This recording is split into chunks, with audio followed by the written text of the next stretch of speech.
Hello everyone, I just wanted to provide you with an update on Murray Income. At the moment we have 52 holdings, around 3/4 of the portfolio is invested in large cap companies and 1/4 in mid cap companies. Our overseas listed investments represent 19% of the portfolio. Being able to invest overseas is helpful in terms of finding interesting high quality companies in industries that are difficult to access in the UK.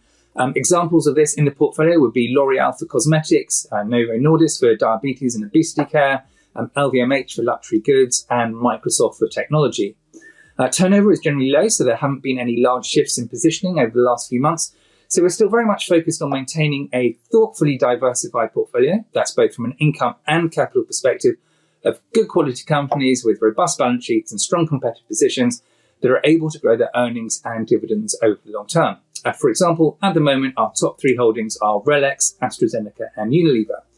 We also have a strong focus on ESG characteristics, and that's why we don't own any tobacco companies and have a AA ESG rating from MSCI, which ranks us in the top 5% of funds in the peer group and the top 1% of the global universe of funds. Looking at portfolio changes worth mentioning since the summer, given that we've been actively buying back shares, we've been net sellers.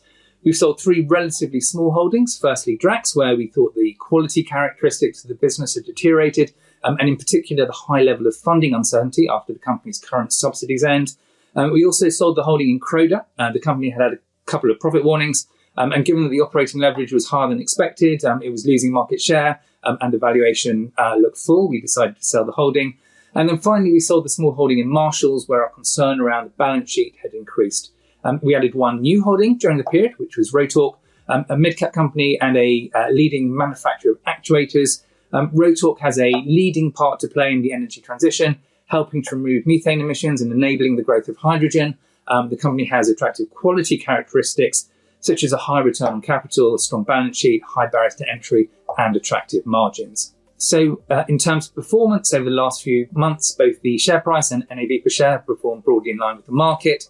Over a year, both of those are marginally ahead of the FTSE All-Share benchmark. So in summary, we're very much sticking to our knitting, which is encapsulated in the belief that in order for a company to grow its dividend, it needs to grow its earnings, and over the long term, good quality companies are best placed to do that.